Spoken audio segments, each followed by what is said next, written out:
MSTCETचा जो application form आहे तो कसा भरायचा, तर त्या संदर्भात अधिकृत माहिती जी दिलेली ती अधिकृत माहिती आपण थोडक्यात बघणार आहोत. तर सर्वात महत्त्वाचं, यावर्षी MSTCET 2022 जी होत आहे त्याकरिताची अधिकृत वेबसाईट आहे जी स्क्रीनवरती आपल्याला पाहायला भेटते, mstcet2022.mahacet.org. थोडक्यात mstcet2022.mahacet.org ही वेबसाईट आहे. ही वेबसाईट आपण ओपन करायची आहे. ओपन केल्यानंतर या ठिकाणी न्यू रजिस्ट्रेशन नावाचा एक टॅब असणार आहे. त्यावरती क्लिक केल्यानंतर पुढं फॉर्म ओपन होणार आहे. त्यापूर्वी या वेबसाईटवरती सर्व माहिती दिलेली, इम्पॉर्टंट डेट्स दिलेले, नोटिफिकेशन दिलेले, न्यूज डाउनलोडमध्ये इन्फॉर्मेशन ब्राउचर वगैरे आहे, कॉन्टॅक्टमध्ये हेल्पलाईन नंबर दिलेले आहे. अशा पद्धतीने क्लिक हिअर एंटायर शेड्यूलवरती क्लिक केलं तर तुम्हाला पूर्ण शेड्यूलची माहिती मिळू शकते. तर न्यू रजिस्ट्रेशन टॅबवरती क्लिक करायचं. न्यू रजिस्ट्रेशन टॅबवरती क्लिक केल्यानंतर सर्व अटी शर्ती ज्या आहेत त्या समजून घ्यायच्या, वाचून घ्यायच्या काळजीपूर्वक. यामध्ये फी जर आपण बघितली तर SC ST OBC NTA NTB NTC NTD SBC EWS physically handicap candidate जे आहे महाराष्ट्रातील त्या विद्यार्थ्यांकरिता 600 रुपये फी आहे. आणि जे जनरल कॅटेगरीतील विद्यार्थी आहे, ओपन कॅटेगरीतील विद्यार्थी, आउटसाईड महाराष्ट्रामधील महाराष्ट्राच्या बाहेरचे जे काही विद्यार्थी असतील आणि महाराष्ट्रातील जे ओपन कॅटेगरीतील विद्यार्थी आहे त्यांच्याकरिता फी आहे 800 रुपीज, म्हणजे 800 रुपये. आणि त्याचसोबत सर्व इन्फॉर्मेशन ब्राउचर वगैरे जे आहे ते त्या ठिकाणी अवेलेबल करून दिलेले आहे. सर्व इन्फॉर्मेशन ब्राउचर व्यवस्थित विद्यार्थ्यांनी वाचून घेऊनच हा फॉर्म भरायचा आहे. आता या ठिकाणी माहिती दिलेली आहे का candidate should use their active email ID, mobile number आणि ईमेल ID हा ॲक्टिव्ह असणं गरजेचं आहे. त्यानंतर candidate should keep their email ID and mobile number active till the process of CET and centralize admission is over. Admission process संपेपर्यंत mobile number आणि email ID विद्यार्थ्यांनी active ठेवायचा आहे. The submitted and fees paid application will not be edited, hence candidate are advise to verify field in detail before making payment काळजीपूर्वक विद्यार्थ्यांनी करायचे. Do not share application number, password, OTP with anybody. Application number, password, OTP कोणासोबतच share करायचं नाही आहे. चांगला photograph, signature आणि चांगले कागदपत्र जे आहे ते प्रूफ आयडेंटिटी व्यवस्थित अपलोड करायचे आहे. mahacet.org या वेबसाईटवरची सर्व नवीन माहिती आपल्याला मिळू शकते. तर आय ॲक्सेप्ट अँड प्रोसीड या बटनवरती क्लिक करायचं. आय ॲक्सेप्ट अँड प्रोसीड बटनवरती क्लिक केल्यानंतर पुढचं जे पेज आहे वैयक्तिक माहितीची नोंदणीचं पेज ओपन होणार आहे. ऑनलाईन नोंदणी अर्ज उघडल्यानंतर उमेदवारास प्रथम स्वतःचे संपूर्ण नाव, वडिलांचे नाव, आईचे नाव, लिंग पुष्टी करा, जन्मतारीख, धर्म, प्रदेश, मातृभाषा, वार्षिक कौटुंबिक उत्पन्न, राष्ट्रीयत्व इत्यादी माहिती अचूक भरायची आहे. या ठिकाणी विद्यार्थ्याचं नाव काळजीपूर्वक भरायचं आहे. आणि नाव कसं लिहायचं तर त्या ठिकाणी सांगितलं आहे का 10वी 12वी गुणपत्रिकेवरती प्रकाशित केल्याप्रमाणे 10वी आणि 12वीला जो रिझल्ट आहे त्या रिझल्टमध्ये जसं नाव लिहिलेलं आहे तसंच नाव तुम्हाला या ठिकाणी लिहायचं आहे. कॅन्डिडेट फुल नेममध्ये फादर्स नेम जे आहे ते या ठिकाणी फादर्स नेम लिहायचं. त्यानंतर आईचं नाव असेल. जेंडर फार काळजीपूर्वक या ठिकाणी व्यवस्थित निवडायचं, कारण मेल, फिमेल आणि त्याचसोबत कन्फर्म युअर जेंडर, कारण त्या ठिकाणी रिझर्वेशन जे आहे ते असणार आहे. महिलांकरिता, मुलींकरिता रिझर्वेशन असतं, त्यामुळं व्यवस्थित हे जे काही ऑप्शन आहे जेंडरचं ते काळजीपूर्वक निवडायचं आहे. त्या ठिकाणी चूक जर झाली तर त्याचा पुढं फटका देखील विद्यार्थ्यांना बसू शकतो. त्यानंतर जन्मतारीखसुद्धा काळजीपूर्वक लिहायची आहे. त्यानंतर धर्म जो आहे तो या ठिकाणी व्यवस्थित निवडून योग्य तो आपला आहे तो निवडायचा आहे. उमेदवार कोणत्या भागाचा रहिवासी आहे, त्या ठिकाणी शहरामधील आहे का खेड्यामधील आहे तो योग्य पर्याय निवडायचा आहे. वार्षिक कौटुंबिक उत्पन्न जे आहे ते आपलं निवडायचं आहे, ऑप्शनल आहे ते. मातृभाषा मदर टंग निवडायचं आहे. राष्ट्रीयत्व जे आहे ते इंडियन हे निवडायचं आहे. त्यानंतर किंवा आपलं जे काही राष्ट्रीयत्व असेल ते त्या ठिकाणी निवडायचे. कायमचा पत्ता जो आहे तो व्यवस्थित भरायचा आहे. या ठिकाणी address line 1, address line 2, address line 3. State काळजीपूर्वक निवडायची, जिल्हा निवडायचा आहे, तालुका आपला आहे तो निवडायचा आहे, गाव निवडायचं आहे, पिनकोड काळजीपूर्वक टाकायचा आहे. त्यानंतर पत्रव्यवहाराचा तपशील जो आहे तो दोन्ही जर हे सारखेच असतील तर डायरेक्टली या ठिकाणी टिक मार्क केली का ॲटोमॅटिकली वरचाच ॲड्रेस तुम्हाला खाली पाहायला मिळेल. Address for correspondence same as permanent address. परंतु तो जर वेगळा असेल तर तुम्ही ती माहिती या ठिकाणी पुन्हा भरू शकता. त्यानंतर पुढची जी माहिती आहे ॲड्रेस या ठिकाणी व्यवस्थित भरायचा आहे. त्यानंतर नेक्स्ट पेजवरती गेल्यानंतर तुमचा मोबाईल नंबर आणि ईमेल आय डी जो आहे तो त्या ठिकाणी कन्फर्म करायचा आहे. तर त्या संदर्भात या ठिकाणी माहिती दिलेली आहे. उमेदवारास भ्रमणध्वनी क्रमांक म्हणजेच mobile number, email I D इत्यादी माहिती विचारलेली असून माहितीच्या आधारे ऑनलाईन नोंदणी अर्ज पूर्ण करता येणार आहे. म्हणून उमेदवारांनी भ्रमणध्वनी नंबर, ईमेल आय डी माहिती अचूक भरायची. मोबाईल नंबर आणि ईमेल आय डी फार काळजीपूर्वक ॲक्युरेट भरायचं आहे. ऑनलाईन नोंदणी अर्जातील या टप्प्यात उमेदवारांना संकेतस्थळावर खाते तयार करण्यासाठी स्क्रीनवर वरील दिलेल्या सूचनेनुसार पासवर्ड संकेत शब्द दुबार नमूद करावा व खालील सेव्ह आणि प्रोसीड बटन क्लिक करावे. या ठिकाणी मोबाईल नंबर टाकायचा, ईमेल आय डी टाकायचा. पासवर्ड जो आहे तो पासवर्ड कशा पद्धतीने असणं गरजेचं आहे तर पासवर्डमध्ये 8 ते 13 कॅरेक्टर लॉंग असणं गरजेचं आहे. त्याच्यामध्ये ॲटलिस्ट 1 अप्पर केस म्हणजे कॅपिटल लेटर, किमान एक लोअर केस, किमान एक अप्पर केस असणं गरजेचं आहे. त्याचसोबत एक नंबर असणं गरजेचं आहे, किमान एक नंबर. आणि password must have at least 1 special character, किमान एखादं तरी स्पेशल कॅरेक्टर त्यामध्ये असणं गरजेचं आहे. असं कॉम्बिनेशन असलेला पासवर्ड तुम्हाला निवडायचा आणि तो कोणालाच सांगायचा नाही आहे. तो पासवर्ड या ठिकाणी समाविष्ट करायचा, काळजीपूर्वक लिहून ठेवायचा. जो तुम्हाला ॲडमिशन संपेपर्यंत हा गरजेचा आहे. तो पासवर्ड व्यवस्थित लिहून ठेवा. बऱ्याच वेळेस विद्यार्थी पासवर्ड विसरतात आणि त्यामुळे वेगवेगळे प्रॉब्लेम क्रिएट होत असतात. सेव्ह आणि प्रोसीड बटनवरती त्यानंतर क्लिक करायचं. सेव्ह आणि प्रोसीड बटनवरती क्लिक केल्यानंतर 1 time password will be send to your mobile number. एक OTP येईल तुमच्या मोबाईलवरती. म्हणजे फॉर्म भरत असताना मोबाईल, तुमचा जो काही मोबाईल नंबर देणार आहे तो मोबाईल तुमच्या जवळ असणं गरजेचं आहे. OTP येईल त्यावरती. Kindly make sure that mobile number is correct. This mobile number will be use for all future communication. Candidate can use 1 mobile number, email I D for 1 application form. OTP आल्यानंतर तो फॉर्ममध्ये समाविष्ट करायचा आहे. या पद्धतीने तो जो OTP तुमच्या मोबाईलवरती येईल तो या ठिकाणी सबमिट करायचा आहे काळजीपूर्वक. आणि व्हेरीफाय OTP बटन दाबल्यानंतर तुमचं रजिस्ट्रेशन प्रक्रिया जी आहे सुरुवातीची ती पूर्ण होईल पहिल्या टप्प्यातील.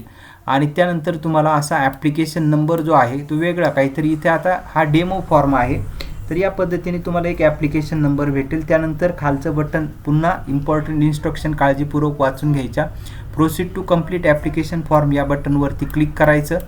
बटनवरती क्लिक केल्यानंतर पुन्हा या ठिकाणी सर्व महत्त्वपूर्ण सूचना आहे त्या आपण काळजीपूर्वक वाचून घ्यायच्या आहे. त्यानंतर तुमचा जो काही ॲप्लिकेशन नंबर आलेला आहे, पासवर्ड आहे, त्यांनी पुन्हा साइन इन करून घ्यायचं. वेबसाईटवरती जायचं. वेबसाईट तुम्हाला मगाशी सांगितले कोणती वेबसाईट आहे तर त्या ठिकाणी जाऊन तुम्ही डायरेक्टली पुढं कंटिन्यू करू शकता. किंवा तुमचा मध्येच फॉर्म जरी हे झाला तरी तुम्ही या पद्धतीने ॲप्लिकेशन फॉर्म आणि password register candidate log in sign in नावाचा जो ऑप्शन आहे त्यावरती क्लिक केल्यानंतर असं या ठिकाणी ॲप्लिकेशन नंबर आणि पासवर्ड टाकायची जागा असते. आणि त्यानंतर साइन इन बटनवरती क्लिक केलं का ॲप्लिकेशन फॉर्म जो आहे तो ओपन होतो.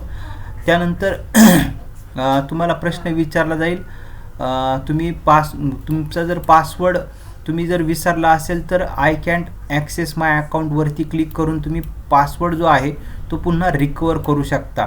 परंतु हे पासवर्ड विसरला तर साठी आहे. त्यानंतर त्या ठिकाणी संपूर्ण व्यवस्थित माहिती तुम्ही कॅन्डिडेट नेम, तुमचं नाव, वडिलांचं नाव, आईचं नाव, बर्थ डेट टाकून ती माहिती जमा केल्यानंतर तुम्हाला तुमचा ॲप्लिकेशन फॉर्म नंबर हा पाहायला मिळू शकतो. त्याच पद्धतीने पासवर्ड जर विसरला असेल तुमचा तर फॉरगॉट पासवर्डवरती जाऊन त्या ठिकाणी आय फॉरगॉट माय पासवर्ड करून त्या ठिकाणी पुन्हा तुमचा application number, birth date enter करून सबमिट केल्यानंतर तुमच्या मोबाईल नंबर जो आहे OTP एक तुमच्या मोबाईल नंबरवरती येईल. तो OTP त्या ठिकाणी टाकायचा. OTP टाकल्यानंतर नवीन पासवर्ड तुम्हाला परत त्या ठिकाणी समाविष्ट करायचा न्यू पासवर्डमध्ये, कन्फर्म पासवर्डमध्ये. आणि रिसेट पासवर्ड बटन दाबलं का तुमचा पासवर्ड रिसेट होईल. हे सगळं पासवर्ड रिसेट करण्यासंदर्भात आहे. त्यानंतर आता लॉग इन कसं करायचं, तर लॉग इन मगाशी सांगितल्याप्रमाणे तुमचं ॲप्लिकेशन, तुम्हाला नंबर मिळेल, पासवर्ड मिळेल. या ठिकाणी रजिस्टर कॅन्डिडेट साइन इनमध्ये हा ॲप्लिकेशन नंबर पासवर्ड टाकल्यानंतर साइन इन बटन दाबायचं. त्यानंतर तुमचा फॉर्म जो आहे तो ओपन होईल. या ठिकाणी 8 महत्त्वाचे टप्पे आहे. स्टेप 1 टू स्टेप 9 असे 9 टप्पे आहे. पहिला टप्पा तुम्ही रजिस्ट्रेशन कंप्लीट केलेला असेल. त्यानंतर डोमेसाईल दुसरा टप्पा आहे डोमेसाईल आणि कॅटेगरीचा. तिसरा टप्पा आहे क्वालिफिकेशन डिटेल. चौथा आहे MST CET डिटेल. पाचवा अपलोड फोटो अँड सिग्नेचर. 6व्या स्टेपमध्ये तुम्हाला अपलोड रिक्वायर्ड डॉक्युमेंट्स. 7व्या स्टेपमध्ये प्रिव्ह्यू अँड व्हॅलिड इन्फॉर्मेशन. 8व्या स्टेपमध्ये पेमेंट करावं लागतं. 9व्या स्टेपमध्ये प्रिंट करून घ्यायचा पूर्ण फॉर्म पेमेंट झाल्यानंतर. तर एक एक टप्पा जो आहे तो त्या ठिकाणी तुम्ही स्टेप कंप्लीट करत हे जायचं आहे. तर पहिली रजिस्ट्रेशन झाल्यानंतर पुढचा जो स्टेप असणार आहे आदिवास आणि संवर्ग तपशील. तर त्या ठिकाणी तुमचं जे काही डोमेसाईल आहे, म्हणजे आपण महाराष्ट्र राज्याचे रहिवासी आहेत का, असा थोडक्यात महत्त्वाचा प्रश्न आहे. तर होय असेल तर येस करायचं, नसेल तर नो करायचं. आता महाराष्ट्रातील जे विद्यार्थी आहे त्यांनी येस करायचं. येस केल्यानंतर त्या ठिकाणी पुढची माहिती येणार आहे. आपली कॅटेगरी जी आहे, संवर्ग निवडायचा कॅटेगरी. त्यानंतर कुटुंबाचं आर्थिक उत्पन्न जे आहे ते निवडायचं. EWS आर्थिकदृष्ट्या कमकुवत विभाग जागांसाठी अर्ज करू इच्छिता का. तुम्हाला EWSमधून ॲडमिशन घ्यायचं असेल तर तुम्ही तिथे येस किंवा नोचा पर्याय निवडू शकता. जातीचं नाव प्रविष्ट करा. कास्ट नेम त्या ठिकाणी टाकायचं. त्यानंतर फिजिकली हँडिकॅप आहे का, म्हणजे अपंग आहे का, त्या ठिकाणचा योग्य पर्याय निवडायचा आणि सेव्ह आणि प्रोसीड बटनवरती पुढं क्लिक करून घ्यायचं. त्यानंतर जर उमेदवार मुक्त प्रवर्गमध्ये मोडत असेल, म्हणजे ओपन कॅटेगरीमध्ये जर असेल व आर्थिकदृष्ट्या मागास आहे आणि त्याचं उत्पन्न हे 8 लाखापेक्षा कमी आहे, अशा कुटुंबियांचे कौटुंबिक वार्षिक उत्पन्न 8 लाखापेक्षा कमी आहेत, असे उमेदवार आर्थिकदृष्ट्या मागास प्रवर्गामध्ये मोडतात. म्हणजे जे ओपन कॅटेगरीतील विद्यार्थी असतील आणि 8 लाखापेक्षा कमी उत्पन्न असेल असे विद्यार्थी जे आहे ते EWS मधून सुद्धा फॉर्म भरू शकतील. तर त्या ठिकाणी योग्य पर्याय निवडायचा. तुम्हाला EWS मधून फॉर्म भरायचा आहे का, आर्थिकदृष्ट्या कमकुवत विभाग जागांसाठी अर्ज करू इच्छिता का, तर येस तुम्ही त्या ठिकाणी करू म्हणू शकता. जर 8 लाखाच्या आतमध्ये उत्पन्न असेल, तुम्ही ओपन कॅटेगरीतील असाल तरच. आणि तुम्ही ओपन कॅटेगरीतील नसाल तर मात्र तुम्हाला तुमची कास्ट इथं वरती निवडू शकता तुम्ही. ओपन जी काही SC ST NT OBC जी काय असेल ती कास्ट त्या ठिकाणी व्यवस्थित निवडू शकतात. तर EWS हे फक्त ओपन कॅटेगरीतील ज्या विद्यार्थ्यांचं आर्थिक उत्पन्न कुटुंबाचा 8 लाखापेक्षा आतमध्ये आहे अशा विद्यार्थ्यांकरिताच आहे. बाकी रेग्युलर ज्या विद्यार्थ्यांची जी काही कास्ट असेल ती त्या ठिकाणी निवडायची आहे. सेव्ह आणि प्रोसीड बटन क्लिक करायचं आहे. त्यानंतर पुढं हीच माहिती आता सांगितलेली आहे का, जर ओपन कॅटेगरीतील असतील विद्यार्थी आणि उत्पन्न 8 लाखापेक्षा आतमध्ये असेल तर तुम्ही येस करू शकता. त्यानंतर पुढची जी माहिती दिलेली आहे, जातीचं नाव प्रविष्ट करा. मग जी काही तुमची कास्ट असेल ती त्या ठिकाणी नाव मेन्शन करायचं. EWS प्रमाणपत्राची स्थिती निवडा. म्हणजे तुम्ही इकॉनॉमिकली ओपन कॅटेगरीतील आहात आणि 8 लाखापेक्षा आतमध्ये उत्पन्न असेल, तुम्ही या ठिकाणी येस केलं, कास्ट तुम्ही लिहिली. त्यानंतर तुमचं प्रमाणपत्र तुम्ही तयार केलेलं आहे का, अवेलेबल आहे का, किंवा अप्लाय केलं आहे अजून मिळालेलं नाही तर तो योग्य पर्याय निवडायचा. त्यानंतर पुढं अप्लाय सेव्ह आणि प्रोसीड जे काही पर्याय असेल त्यानंतर सेव्ह आणि प्रोसीड विद्यार्थी करू शकतात. त्यानंतर पुढची महत्त्वाची माहिती जी आहे ती या ठिकाणी सांगण्यात आलेली आहे का, जर विद्यार्थ्यांनी आर्थिकदृष्ट्या दुर्बल EWS प्रवर्गाचे प्रमाणपत्रासाठी अर्ज केला असेल तर ॲप्लाय बट नॉट रिसिव्डची निवड करायची आहे. त्यानंतर अर्ज केलेल्या पावतीवरती अर्जाचा क्रमांक, अर्जाचे दिनांक, सादर केलेला जिल्हा, तालुक्याची अचूक माहिती नमूद करायची आहे. आणि या ठिकाणी मग सर्व सविस्तर माहिती भरून सेव्ह आणि प्रोसीड करायचं आहे. त्यानंतर जर विद्यार्थी ओपन कॅटेगरी वगळता इतर कॅटेगरीमध्ये असतील, जसं की SC आणि ST कॅटेगरीतील विद्यार्थी असेल तर त्यांनी ती कास्ट निवडायची आहे. इथं कॅटेगरीमध्ये SC किंवा ST तर त्या ठिकाणी त्या उमेदवारांना जात वैधता प्रमाणपत्राची स्थिती विचारली आहे, त्यामधील available apply but not received, not applied यापैकी एका स्थितीची निवड करायची आहे. जर उमेदवाराजवळ जात जमात प्रमाणपत्र असेल तर उमेदवाराने अवेलेबल स्थितीची निवड करायची आहे. म्हणजे तुमच्याकडं कास्ट सर्टिफिकेट आहे का, मग ते अवेलेबल असेल तर अवेलेबल करायचं.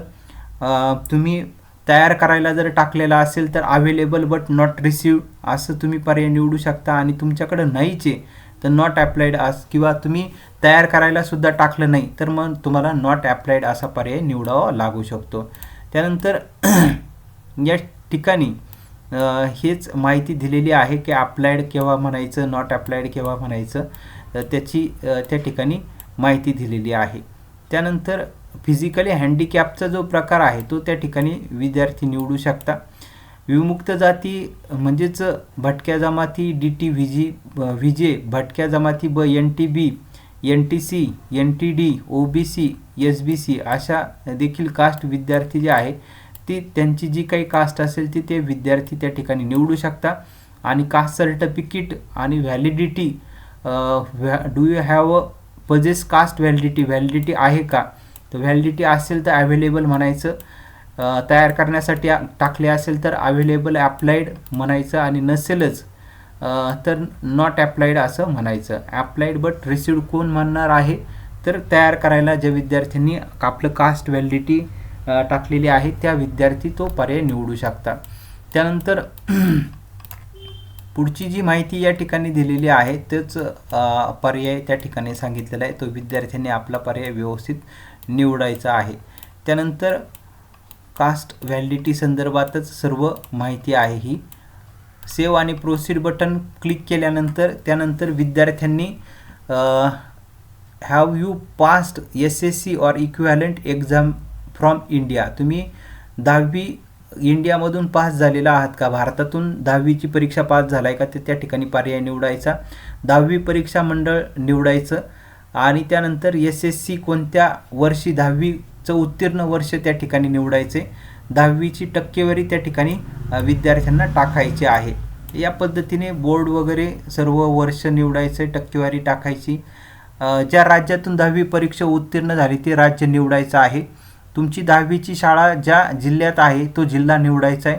तुमची 10वीची शाळा ज्या तालुक्यात आहे तो तालुका निवडायचा आहे. ज्या शाळेतून 10वी परीक्षा उत्तीर्ण झाला आहे त्या शाळेचा नाव प्रविष्ट तुम्हाला करायचं आहे, एंटर त्या ठिकाणी करायचं आहे आणि सेव्ह आणि प्रोसीड बटनवरती क्लिक करायचं आहे. त्यानंतर 12वी विषयी माहिती द्यायची. MST CT examination details. आपण 2021 मध्ये 12वी HSC परीक्षा देत आहात का, तुम्ही 2021 मध्ये 12वीची परीक्षा देत आहात का, तर त्या ठिकाणी जो काही पर्याय आहे तो त्या ठिकाणी व्यवस्थित निवडायचा आहे. यस नो जो असेल तो. सिलेक्ट HSC इक्विव्हॅलंट बोर्ड, 12वीचं बोर्ड कोणतंही तुमचं ते बोर्ड निवडायचं आहे. महाराष्ट्र स्टेट बोर्ड पुणे काय जे असेल ते. त्यानंतर HSC पासिंग इयर, 12वी जे आहे ते पासिंग इयर तुमचं कोणतं आहे, HSC पासिंग इयर. म्हणजे उमेदवाराला MST CT 2022 विषय गट निवडणं आवश्यक आहे. त्यानंतर आपले 12वी HSC महाविद्यालय जेथे आहे राज्य निवडायचं आहे. ते आत्ताच आपण सांगितलं आहे का 12वी कोणत्या राज्यातून तुम्ही करताय ते राज्य त्या ठिकाणी निवडायचं. जिथं आपलं 12वी महाविद्यालय आहे तो जिल्हा निवडायचा. 12वी तुम्ही कोणत्या जिल्ह्यातून करताय, 12वी कोणत्या तालुक्यातून करताय तो तालुका निवडायचा. आणि तुमच्या 12वी ज्या ठिकाणी ज्या कॉलेजचं नाव जे आहे त्या ठिकाणी टाकायचं. सेव्ह आणि प्रोसीड हा म्हणायचं. तर इथं पहिला जो प्रश्न होता का आपण 2021 मध्ये 12वी परीक्षा देत आहात का, तर त्या ठिकाणी तुमचं उत्तर यस नो जे काय असेल ते त्या ठिकाणी ड्रॉपडाऊनमधून व्यवस्थित निवडून त्या ठिकाणी द्यायचं आहे. त्यानंतर पुढं MST CT एक्झामिनेशन डिटेल्सचा जो टॅब आहे त्याच्यामध्ये select subject group for MST CT 2021 असा पर्याय आहे. आता 22चं तुमचं असणार आहे 2022चं. तर तुम्ही PCM PCB आणि बोथ असे 3 पर्याय त्या ठिकाणी आहे. तुम्हाला PCB म्हणजे फिजिक्स केमिस्ट्री बायोलॉजी निवडायचं आहे का, फिजिक्स केमिस्ट्री मॅथ निवडायचं आहे का, दोन्ही पण निवडायचे PCM अँड PCB. शक्यतो तुम्ही जर तुम्हाला फक्त इंजिनिअरिंगच करायचं असेल, दुसरं काहीच करायचं नसेल तर PCM निवडू शकता. फार्मसी आणि ॲग्रीला सुद्धा तुम्ही PCB PCM जे आहे. आता ॲग्रिकल्चरला ज्या विद्यार्थ्यांना जायचं आहे ते PCMमधून पण जाऊ शकतात, PCBमधून पण जाऊ शकतात. फक्त इंजिनिअरिंगकरिता PCMच ग्रुप लागतो. फार्मसीसुद्धा विद्यार्थी जे आहे ते PCM PCBपैकी जाऊ शकतात. तर शक्यतो ज्या विद्यार्थ्यांना मॅथ आहे तर आणि बायोलॉजी पण आहे तर ते विद्यार्थ्यांनी शक्यतो दोन्ही जर ग्रुप निवडले, बोथ PCM आणि PCB, तर मग विद्यार्थ्यांना 12वी नंतर पुढं जाण्याच्या वाटा या मोकळ्या असतात. म्हणजे त्यांना वाटलं 12वी नंतर इंजिनिअरिंग करायचं तर इंजिनिअरिंग करू शकता, त्यांना वाटलं फार्मसी करायचं तर फार्मसी करू शकता, त्यांना वाटलं ॲग्रिकल्चर करायचं तर ॲग्रिकल्चर करू शकता. त्याच्यामुळे बोथ PCM आणि PCB ग्रुप दिले तर निश्चित विद्यार्थ्यांकरिता पुढचा वाट जे असणार आहे करिअरची ती जास्त असते. आणि फक्त एकच निवडलं तर इंजिनिअरिंग म्हणजे थोडक्यात लिमिटेशन जे आहे ते पुढं होत असतं. त्यामुळं शक्यतो दोन्ही ग्रुप निवडले तर कधी पण चांगलंच आहे. परंतु ॲग्रीला पण PCM पण चालतो, PCB पण चालतो, फार्मसीला पण PCM पण चालतो, PCB पण चालतो. परंतु तुम्हाला मग 2 PCM PCB जर दिले तर त्यातले जास्त ज्यामध्ये मार्क पडतील तो तुम्हाला ते मार्क हे कन्सिडर केले जातात पुढं. त्याच्यामुळं निश्चित दोन्ही पण जर दिले तर निश्चित चांगलंच आहे PCM आणि PCB. त्यानंतर पुढची जी माहिती आहे ती या ठिकाणी MST CT examination details. Subject तुम्ही निवडायचा आहे, जो काही तुम्हाला PCM घ्यायचं का PCB घ्यायचं का बोथ दोन्ही घ्यायचे ते निवडायचे, योग्य पर्याय निवडा तुम्ही. त्यानंतर लँग्वेज जे आहे तो त्या ठिकाणी निवडू शकता तुम्ही. Medium of question paper English, Marathi, Urdu. Confirm your language for question paper. MST CTचा क्वेश्चन पेपर कशातून पाहिजे त्याकरिता तुम्ही लँग्वेज निवडू शकता. फोटोग्राफ जो आहे तो त्या ठिकाणी सुरुवातीलाच फोटो स्कॅन करून ठेवायचे, कागदपत्र एकदम चांगल्या पद्धतीने स्कॅनरने स्कॅन करून घ्यायचे, सेव्ह करून ठेवायचे आणि त्यानंतर या ठिकाणी अपलोड करायचे आहे. Select upload type. आता या ठिकाणी photograph image should be JPG फॉर्मॅटमध्ये, PNG फॉर्मॅटमध्ये, JPG फॉर्मॅट असेल तरी चालेल. Photograph image is of good quality, चांगल्या क्वालिटीची पाहिजे. त्या ठिकाणी ओपन बटन सिलेक्ट करायचं, सेट फोटोग्राफ इमेज करायचं, पाथ द्यायचं आणि अपलोड बटन जे आहे ते त्या ठिकाणी विद्यार्थ्यांनी करायचं आहे. ओपन बटनवरती क्लिक करायचं, फोटोग्राफ पर्याय निवडायचा आणि अपलोडचं जे बटन आहे ते अपलोड बटन निवडायचं आहे. फोटो अपलोड होईल. अपलोड प्रकार निवडायचा, पुन्हा फोटोग्राफ या पद्धतीने ओपन बटनवर क्लिक करायचं. तुमचा फोटोग्राफ या ठिकाणी तुम्हाला पाहायला भेटेल आणि त्यानंतर फोटो निवडल्यानंतर तुम्हाला अपलोड क्रॉप वगैरे जर करायचं असेल तर क्रॉप करा, पण व्यवस्थित जर तुम्ही ऑलरेडी क्रॉप करून ठेवला असेल तर क्रॉप करायची गरज नाही. आणि त्यानंतर अपलोड बटनवरती क्लिक करायचं आहे. अपलोड बटनवरती क्लिक करायला विसरायचं नाही. त्यानंतर तुमचा फोटो अपलोड झाल्यानंतर असा फोटो पाहायला भेटेल. फोटो अपलोड केल्यानंतर पुन्हा सिलेक्ट अपलोड टाईप सिग्नेचर असं निवडायचं. सिग्नेचर निवडल्यानंतर पुन्हा ओपन बटनवरती क्लिक करायचं. ओपन बटनवरती क्लिक केल्यानंतर पुन्हा सिग्नेचर जी आहे ती तुमच्या लॅपटॉप, कॉम्प्युटर, मोबाईलमध्ये जिथं असेल तिथून तो पाथ द्यायचा. क्रॉप करायची असेल तर करू शकता, नसेल करायची ती काही गरज नाही आहे. आणि मग अपलोड बटन क्लिक करायचं. तुमची सिग्नेचर अशी अपलोड झालेली तुम्हाला पाहायला भेटेल. आणि काळजीपूर्वक पाहून घ्यायचं, फोटोग्राफच्या खाली फोटोग्राफ आहे का, सिग्नेचरच्या खाली सिग्नेचर आहे का ते पाहून घ्यायचं. आणि मग सेव्ह आणि प्रोसीड बटनवरती क्लिक करायचं. त्यानंतर पुढं अपलोड रिक्वायर्ड डॉक्युमेंट्स, कागदपत्र फार काळजीपूर्वक अपलोड करायचे. यामध्ये कागदपत्र जे आहे ते कोणत्या फॉर्मॅटमध्ये चालू शकतात, PDF, JPG, PNG फॉर्मॅटमध्ये चालू शकतात. फाईलची जी साईज असणार आहे एका कागदपत्राची ही 500 KB पर्यंत मॅक्झिमम अलाउड करण्यात आलेली आहे. म्हणजे 500 KBच्या आतमध्ये तुम्हाला ही साईज ठेवावी लागणार आहे. एकदा एकच कागदपत्र जे आहे ते अपलोड करायचं. या ठिकाणी select document which you are uploading, कोणतं कागदपत्र अपलोड करायचं आहे मग त्या ठिकाणी निवडायचं तुम्हाला जे पाहिजे ते. निवडल्यानंतर तुम्ही उदाहरणार्थ पॅन कार्ड निवडलं, मग त्या ठिकाणी अपलोड बटन जे आहे त्यावरती क्लिक करायचं. त्यानंतर ओपन टॅबवरती क्लिक करायचं. ओपन टॅबवरती क्लिक केल्यानंतर पुन्हा कागदपत्र तुम्हाला अपलोड करायचं आहे आणि नंतर अपलोड बटनवरती क्लिक करायला विसरायचं नाही. त्यानंतर सेव्ह आणि प्रोसीड बटन येईल. तर या पद्धतीने कागदपत्र जे आहे ते सर्व अपलोड करायचे आहे. असे सर्व कागदपत्र एकच इथं सॅम्पल दाखवलं आहे, परंतु तुम्ही सर्व कागदपत्र जे आहे ते सर्व कागदपत्र व्यवस्थित अपलोड करायचे आणि त्यापूर्वी तुम्हाला ते निवडून घ्यायचे आहे. तुमचे जे जे काही कागदपत्र असतील, bank passbook, photograph, voter ID, permanent ID, whatever काय जे कागदपत्र आहे ते सर्व तुम्हाला अपलोड करायचे आहे. अपलोडची पद्धत फक्त आपण थोडक्यात बघितली. त्यानंतर पुढची जी माहिती आहे ती आता आपण या ठिकाणी बघणार आहोत. तर 7 नंबरची step, preview and validate information. सर्व माहिती वाचून घ्यायची. सर्वात महत्त्वाचं, नाव एकदम काळजीपूर्वक वाचून घ्या, जन्मतारीख काळजीपूर्वक वाचून घ्या. तुमची कॅटेगरी जी आहे ती खूप महत्त्वाची आहे, ती कॅटेगरी व्यवस्थित पाहून घ्या. Mobile number, email ID, gender हे पण खूप महत्त्वाचं आहे, ते काळजीपूर्वक पाहून घ्या. ही माहिती अजिबातच चुकू देऊ नका. आणि जिथं तुम्हाला वाटतंय काय माहिती चुकलेली असं पेनाचं साईन येईल आणि त्या पेनच्या साईनवरती क्लिक केल्यानंतर तुम्ही परत ती माहिती बदलू शकता. ओके, या पद्धतीने असं साईन आलं की त्या ठिकाणी माहिती तुम्ही बदलू शकता.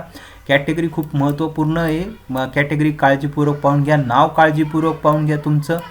त्यानंतर ईमेल ID पाहून घ्या, मोबाईल नंबर खूप काळजीपूर्वक पाहून घ्या, कॅटेगरी पाहून घ्या. जेंडर या ठिकाणी दिलेलं आहे तर जेंडर तुमचं व्यवस्थित अत्यंत काळजीपूर्वक पाहून घ्या. त्यानंतर इतर देखील सर्वच माहिती काळजीपूर्वक पाहून घ्या. काही माहिती चुकीची असेल तर एडिट बटनवर क्लिक करून तुम्ही पुन्हा ती माहिती एडिट करू शकता. त्यानंतर सर्व माहिती अशा या पद्धतीने पाहून झाल्यानंतर फोटोच्या जागी फोटो आला आहे का, सिग्नेचरच्या जागी सिग्नेचर आली का, सर्व कागदपत्रांची माहिती या ठिकाणी तुम्हाला पाहायला भेटेल. त्यानंतर पुढं प्रोसीड फॉर पेमेंटकडे जायचं आहे, त्या बटनवरती क्लिक करायचं. त्यानंतर तुम्हाला पेमेंट जे आहे ते पेमेंटवरती are you sure to proceed payment, तुम्हाला पेमेंट करायचं आहे का, येस बटनवरती क्लिक करायचं. येस केल्यानंतर अशी नवीन विंडो ओपन होईल.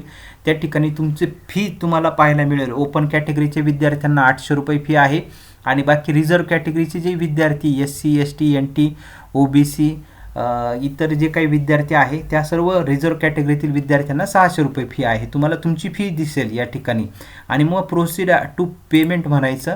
त्या ठिकाणी ऑनलाईन प्लॅटफॉर्म जो आहे तो त्या ठिकाणी निवडू शकता तुम्ही. अर्ज फी भरण्यासाठी रेझो पे निवड करणं आवश्यक आहे. तर या रेझो पे वरती क्लिक करायचं. क्लिक केल्यानंतर या ठिकाणी असं रेझो पेवरती क्लिक केल्यानंतर खाली आय ॲग्री टर्म्स अँड कंडिशनवरती टिक मार्क करायचं आणि प्रोसीड करायचं. इथं आधी ओके बटन वरती क्लिक करायचं. Do you want to proceed with current payment selection, you will redirected to payment gateway for payment. तर तिथं ओके वरती क्लिक करायचं, आय ॲग्री करायचं, प्रोसीड वरती क्लिक करायचं. प्रोसीड वरती क्लिक केल्यानंतर स्टेप 2 जी आहे ती या पद्धतीने पाहायला भेटते. त्यानंतर उमेदवार खालील पर्यायांचा वापर करून फी भरू शकता. तुमच्याकडे काही कार्ड असेल, डेबिट कार्ड, क्रेडिट कार्ड, त्याच्यामार्फत UPI किंवा QR कोड असेल किंवा नेट बँकिंग या ठिकाणी पर्याय आहे. मग तुमच्याकडं जर कार्ड असेल, डेबिट कार्ड, क्रेडिट कार्ड, तर कार्डवरती क्लिक करायचं. UPI असेल तर UPI वरती क्लिक करा. नेट बँकिंग, वॉलेट, तुम्हाला जो काही योग्य पर्याय तो तुम्ही निवडू शकता. त्यानंतर या ठिकाणी सर्व माहिती जी आहे ती व्यवस्थित भरायची पेमेंटची आणि त्या ठिकाणी सर्व माहिती या ठिकाणी दिलेली आहे. ती माहिती तुम्ही व्हिडिओ पॉज करून काळजीपूर्वक पाहून घेऊ शकता. तर या पद्धतीने पेमेंट जे आहे ते काळजीपूर्वक पेमेंट करून घ्यायचं आणि पेमेंट केल्यानंतर सगळ्यात महत्त्वाचं जे आहे ते विद्यार्थ्यांनी पेमेंट केल्यानंतर तुमचा जो फॉर्म आहे तो फॉर्म प्रिंट करून घ्यायला विसरायचं नाही. तो फॉर्म प्रिंट करून घ्यायचा आणि तो काळजीपूर्वक जपून ठेवायचा, कारण उद्या जर काही प्रॉब्लेम झाला तुमचा तर तुम्हाला तो पुरावा असणार आहे का तुम्ही फॉर्म भरलेला आहे याचा पुरावा असणार आहे. त्यामुळे सर्वांनी काळजीपूर्वक फॉर्मची प्रिंट जी आहे ती काळजीपूर्वक काढून ठेवायची आहे आणि जपून ठेवायची. पासवर्ड पण व्यवस्थित लिहून ठेवायचा आणि हरवणार नाही अशा जागी एक फाईलच तयार करून ठेवा पुढं आता ॲडमिशन प्रोसेस करिता. तर अशा पद्धतीने इतर देखील काही माहिती आल्यानंतर ती देखील माहिती आपण 7 Info या यूट्यूब चॅनलच्या माध्यमातून सर्व माहिती पुढं बघणार आहोत.